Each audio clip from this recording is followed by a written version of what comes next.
Vamos lá, pessoal, dando continuidade aqui, vamos falar sobre o nosso inciso 4º, tá? Lembrando, tá, que esse inciso 1º e esse inciso 3º, vou colocar aqui, mudar a cor para você, ó. Inciso 1º e o inciso 3º, tá? São novidades do doméstico.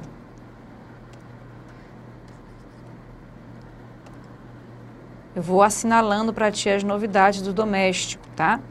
São as novidades do doméstico, aqui inciso 1º e inciso 3º. Vou falar sobre doméstico no final. Só estou assinalando para ti as novidades, aquilo que pode ser cobrado na tua prova, já que as bancas adoram essas novidades, tá? No final eu vou te explicar o que é que tinha, o que é que tem, por que que agora está assim, o que é que precisa. Falo sobre tudo, vou só te chamando a atenção aqui para o que é novidade, tá bom? Inciso 4º, pessoal, vamos lá.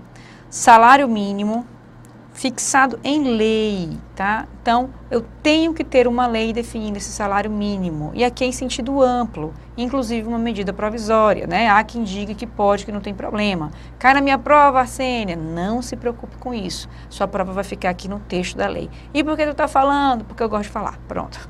Salário mínimo fixado em lei, nacionalmente unificado. Porque o pessoal conversa, discute, né? E aí a gente tem que dizer que tá sabendo. Tô sabendo disso daí. Mas na tua prova, que tu tem que estar atento mesmo, é o texto do nosso inciso 4º. É nacionalmente unificado, ou seja, fixado pela União e é pago em todo o território nacional aquele valor fixado pela União, tá certo? Capaz de atender às suas necessidades vitais básicas e às de sua família, como moradia, paga a tua moradia? Check, né? Alimentação, educação, além disso, saúde, lazer, mas saúde, educação, não é serviço público e social do Estado? Por que que eu estou aqui com um salário mínimo capaz de atender a essa necessidade, né? Já é o Estado te dizendo, eu não vou poder suprir tudo. Eu vou garantir para você um serviço, mas ao mesmo tempo eu vou garantir um salário mínimo que dê para tu complementar aquilo ali. É o Estado, é a nossa ideia de Estado, não é o Estado provendo tudo, fazendo tudo para você, né? Muito embora com a carga tributária que a gente tem hoje, era para ele lavar até as roupas da gente, mas infelizmente não é o que acontece. Então o Estado, a nossa Constituição, ela já está dizendo aqui, o Estado reconhece esse direito social, assume o compromisso com esse direito social, mas ao mesmo tempo sabe da necessidade de uma complementação particular. Daí você poder ter um salário mínimo que custeie tudo isso daqui, né? Vestuário, higiene, transporte, previdência social, com reajustes periódicos, que ele preservem o poder aquisitivo, ou seja, o seu valor real e não apenas o valor nominal, né? Sendo vedada sua vinculação para qualquer fim. Poder aquisitivo, pessoal, é ser corrigido de acordo com a desvalorização da moeda, pelo menos, né? Tem que garantir aí, pelo menos, essa manutenção do poder aquisitivo. E sendo vedada sua vinculação para qualquer fim. Casos concretos na sua prova. A pensão alimentícia do fulano de tal foi fixada em 2 salários mínimos. Já ouviram isso daí várias vezes, né? Pode, Arsênia? Não pode. O salário mínimo ele não pode ser usado como indexador. Eu não posso usar o salário mínimo para poder estar definindo o valor de qualquer outra coisa, tá certo? E infelizmente a gente vê isso na prática, mas está aqui a Constituição vedando. Piso salarial proporcional à extensão e à complexidade do trabalho, tá? Esse piso salarial, veja que ele é de categoria. Então, ele não vai ser nacionalmente unificado. Eu vou ter, por exemplo, professores trabalhando no Ceará ganhando um X e trabalhando em São Paulo ganhando outro X, tá certo? Justamente por conta que a categoria dentro das diferentes estados e regiões do nosso país vai ter realidades distintas, custo de vida distinto, piso salarial, portanto, proporcional à extensão e à complexidade do trabalho, levando em consideração, portanto, né, a duração e a complexidade desse trabalho. Piso salarial que pode ser definido em acordo coletivo, em convenção coletiva, com as suas diferenças, né, de vigência, de eficácia no território nacional, tá? Quando é convenção, quando é acordo, tem as suas diferençazinhas, fica lá para o direito do trabalho. Eu estou te chamando a atenção para aquilo que você tem que estar atento, tá? Piso salarial não é salário mínimo, ele não precisa ser fixado em lei, ao contrário do que a gente acabou de ver, ele pode ser fixado em acordo ou convenção coletiva, com diferença aí na eficácia, na produção de efeitos, de acordo com o instrumento que for usado, tá? Tem que levar ainda em consideração a extensão e complexidade do trabalho. Inciso 6º, irredutibilidade do salário. CNC absoluto? Não. Olha aqui, ó, salvo o disposto em convenção ou acordo coletivo. Na verdade, e a redutibilidade do salário apenas por acordo ou convenção coletiva. Essa é a regra do inciso 6º. E não a irredutibilidade. Quando a gente fala em irredutibilidade, a gente pensa que o salário não pode ser reduzido. Pode, desde que eu tenha acordo ou convenção coletiva, tá certo? Lógico, né? Que vai envolver aí os sindicatos. Por isso aqui a ideia de coletividade. Sindicato de um lado, sindicato do outro, para poder fazer esse acordo, né? Ou essa convenção. Irredutibilidade, portanto, do salário mitigada, né? Relativa, não é absoluta. Inciso 7º. Garantia de salário nunca inferior ao mínimo para os que recebem remuneração variável. E aqui, pessoal, a gente tem que falar do empregado. Essa é a ideia. O empregado vai ter salário pago pelo seu empregador. O prestador de serviço não tem salário pago pelo empregador. O prestador de serviço vai receber aí comissão, o prestador de serviço vai receber valor de contrato, né, para prestação de serviço, vai receber pela prestação de serviço. Quem recebe salário é o empregado, tá?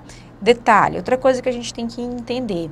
Essa garantia de salário nunca inferior ao mínimo diz respeito ao salário e não à remuneração.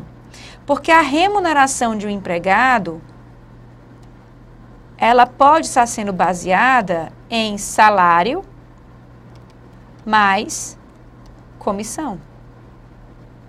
Ok? O que não pode ser inferior ao mínimo é o salário. E se o salário está dentro do contexto de remuneração, a remuneração também não pode ser inferior ao mínimo, tá certo? Então, olha só, garantia de salário nunca inferior ao mínimo para os que percebem remuneração variável. Arsênia, remuneração variável, sim, é o meu salário com as minhas comissões. Fica variando. Eu recebo o meu salário e as comissões do meu mês. Arsênia, se eu não vendi nada e se eu não tive comissão, você vai receber pelo menos o seu salário. Mas menos do que o seu salário você não recebe, entendeu? Então, garante-se um salário, tá? Nunca inferior ao mínimo, ou seja, tem que ser pelo menos um salário mínimo para aquelas pessoas que têm uma remuneração composta de salário mais comissões. Garçons, né, que a gente tem por aí, vendedores de loja e tudo isso. Aqueles que são autônomos e que recebem só por comissão, como acontece com um corretor de imóveis, muitas vezes, né, esse ele não tem garantia de estar recebendo mínimo em canto nenhum, a não ser que ele seja empregado. Aí ele ser empregado é outra história. Se ele for apenas corretor, prestador de serviço, ele não vai precisar receber, ele não tem direito a esse salário, né? Muito cuidado também aí com essa pejotização que está acontecendo hoje nos nossos empregos. Olha aspas. Como assim, Arsênia?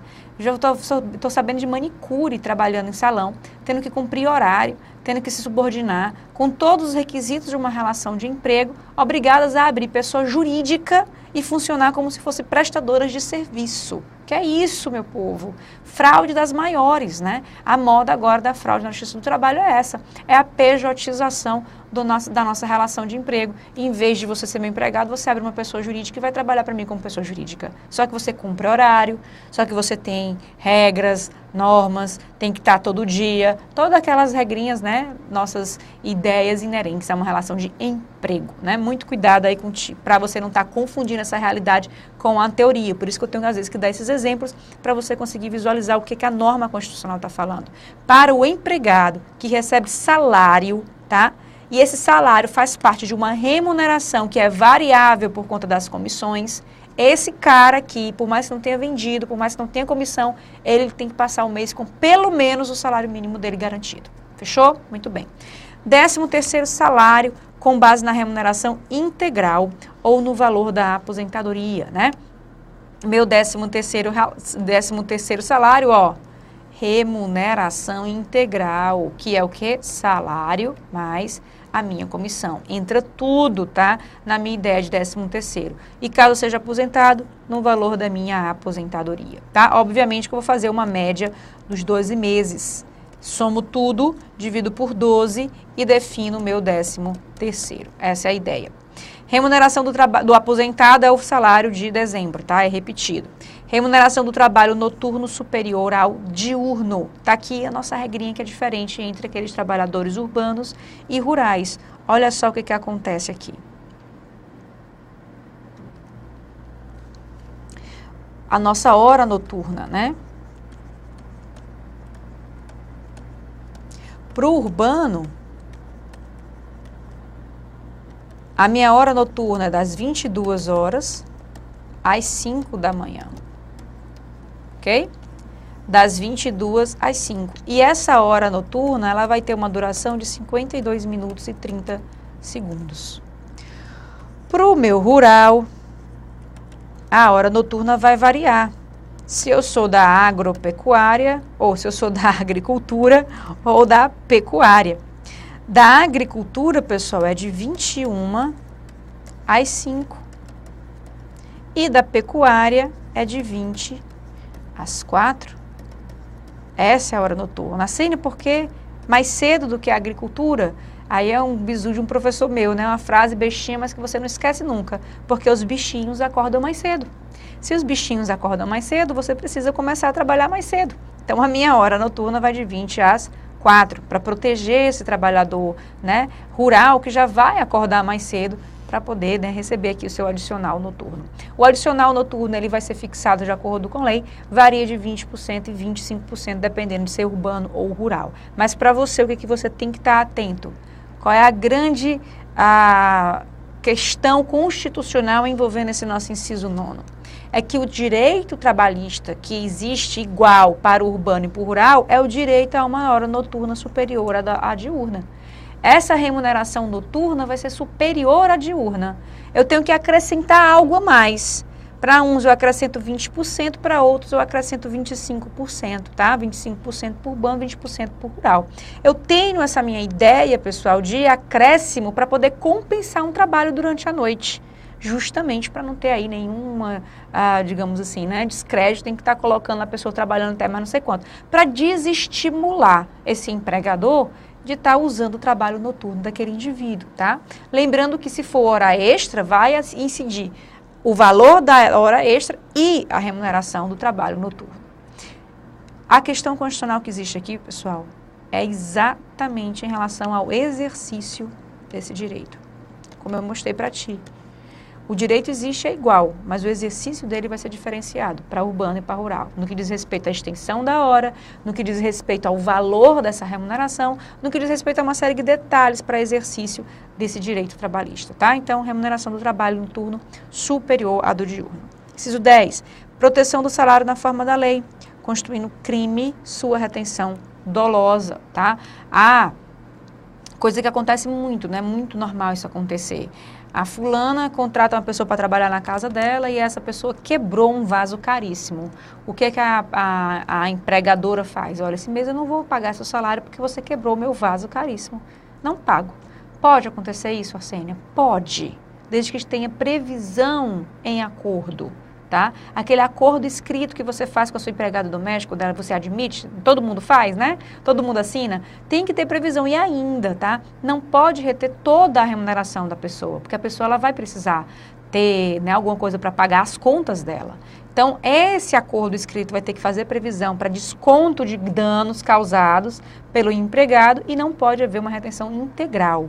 Se isso não tiver previsto em um acordo escrito e a empregadora fizer isso, é retenção dolosa, tá? É retenção dolosa e é crime sim, tá? Código Penal garantindo essa previsão constitucional. Inciso 11.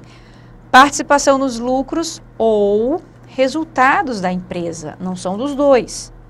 Você vai ter aí no seu contrato individual de trabalho, você pode ter, não é obrigado a ter, tá? Isso aqui é uma faculdade do empregador para oferecer aos seus empregados essa participação nos lucros ou nos resultados da empresa.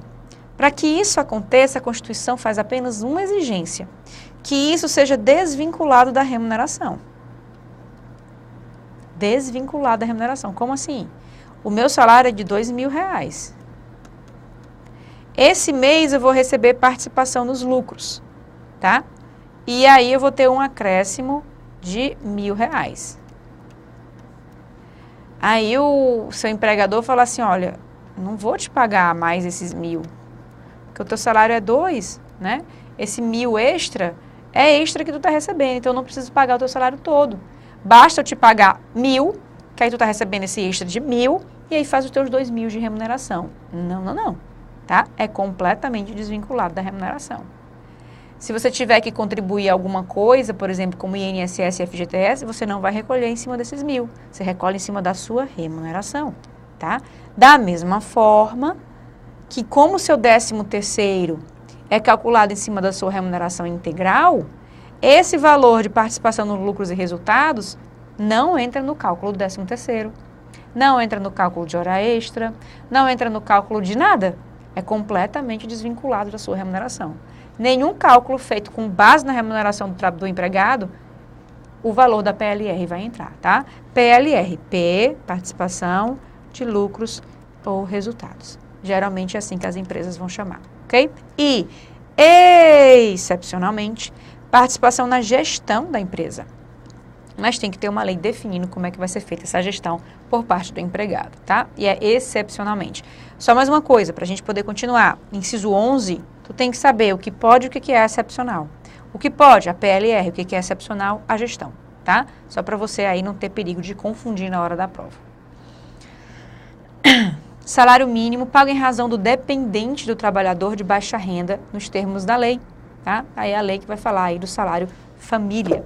Duração do trabalho normal, não superior a 8 horas diárias e 44 semanais. Então, a jornada máxima, não tem que ser aquela jornada, é a máxima. A máxima é de 8 horas diárias por dia, tá?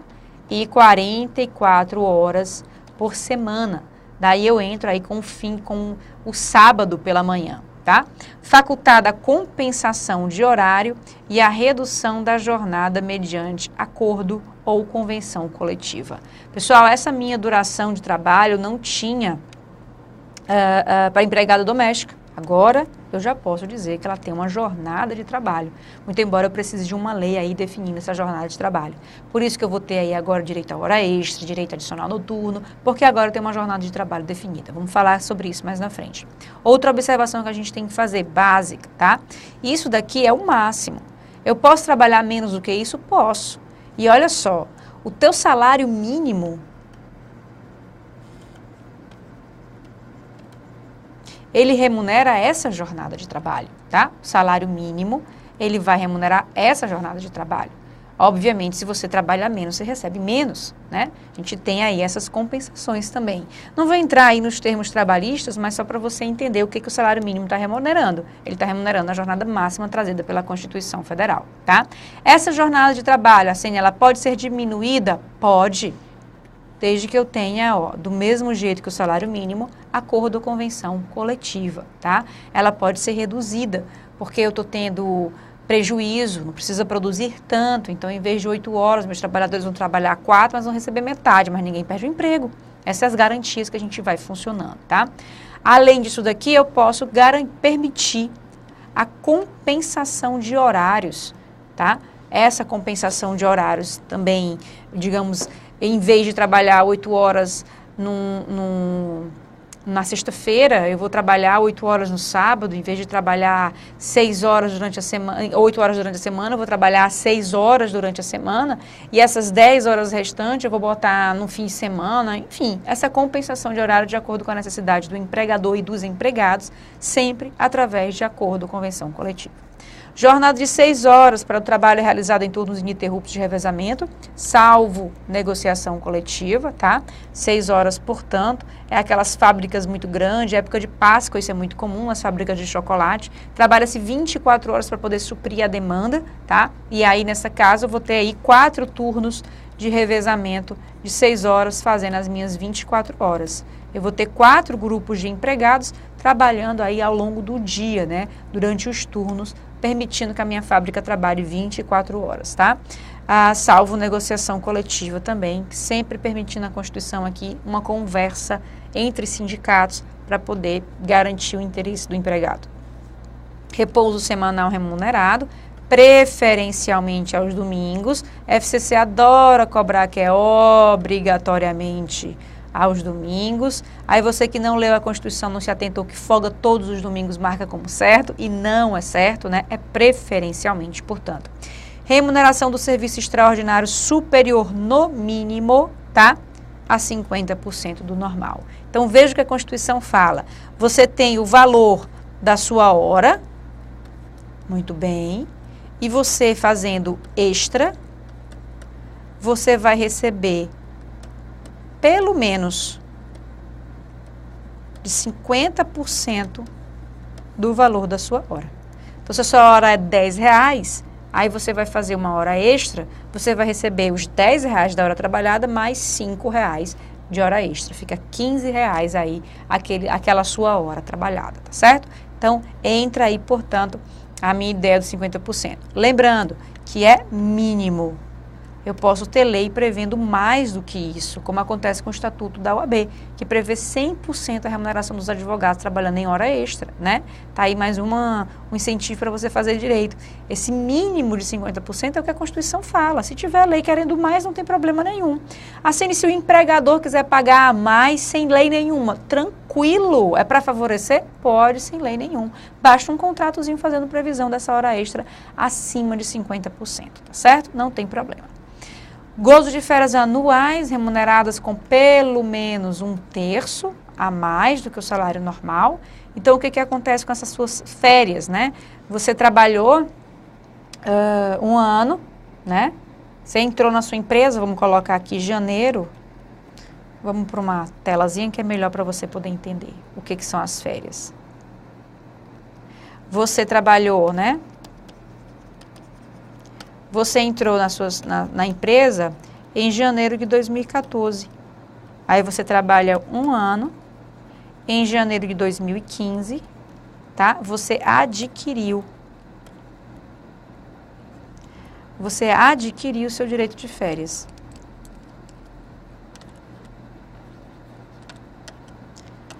Nesse dia aqui, nesse mês de janeiro, você adquire o seu direito de férias. Quando é que você vai poder tirar férias? Aqui, ó. Até janeiro de 2016. Esse aqui é o período que você adquire, tá? E aqui é o período de gozo das suas férias. Então, você vai poder tirar suas férias nesse período. Detalhe, quem decide é o empregador, tá? Quando você tira as suas férias. Nesse período aqui, vamos dizer que você vai tirar as suas férias em março. Em março de 2015. Beleza? Significa dizer que o seu último mês de trabalho vai ser fevereiro. Março você vai estar ausente e você volta em abril. Você não trabalha março, concordam? Aqui você não trabalha.